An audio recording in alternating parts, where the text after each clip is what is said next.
ગોંડલમાં અતિવૃષ્ટિને કારણે રોડ રસ્તાઓ બેટ અને નદીઓમાં ફેરવાઈ ગયા। ગુજરાતમાં જે અતિવૃષ્ટિ સર્જાઈ તેને લઈને સૌથી વધારે અસર જે છે તે સૌરાષ્ટ્રમાં જોવા મળી। ત્યારે ગોંડલમાં એક આખો પરિવાર જે ઇકો કારમાં બેઠો હતો, જે પ્રવાસે નીકળ્યો હતો, તે આખો પરિવાર પાણીમાં તણાઈ ગયો। એ પહેલા તો એસડીઆરએફની ટીમ દ્વારા તેમના મૃતદેહો જે છે તે બહાર કાઢવામાં આવ્યા। એ દ્રશ્યો પર એકવાર નજર કરી લઈએ।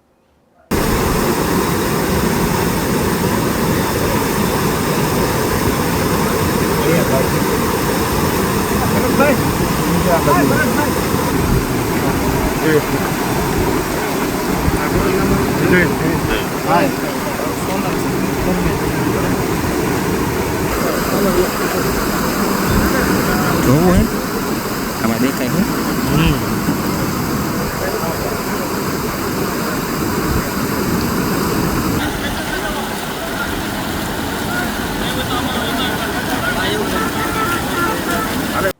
તો ગોંડલમાં એવા ઘણા બધા અસરગ્રસ્ત વિસ્તારો છે જ્યાં ઢીચણ સમા પાણી ભરાઈ ગયા છે અને ગુજરાતમાં જે અતિવૃષ્ટિ સર્જાઈ તેની સૌથી વધારે અસર સૌરાષ્ટ્ર પર થઈ છે।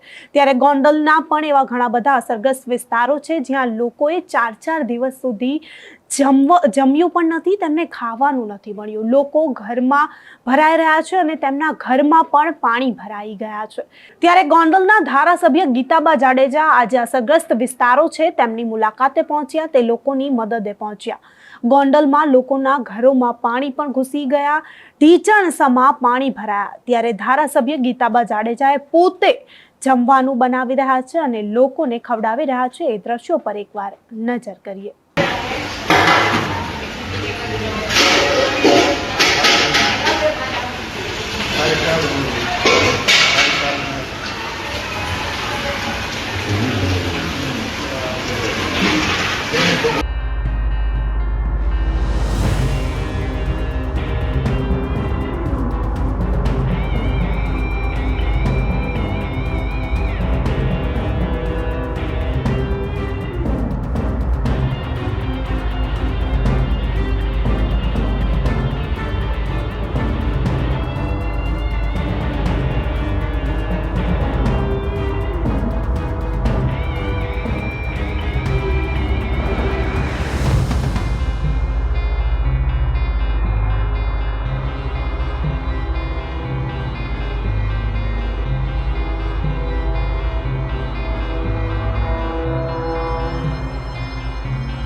તો સૌરાષ્ટ્રમાં અતિવૃષ્ટિને કારણે જે તારાજી સર્જાઈ, ગોંડલમાં જે અત્યારે અતિવૃષ્ટિની તારાજીના દ્રશ્યો જોવા મળી રહ્યા છે, તેમના ધારાસભ્ય ગીતાબા જાડેજા પણ ખડે પગે મેદાને આવ્યા છે।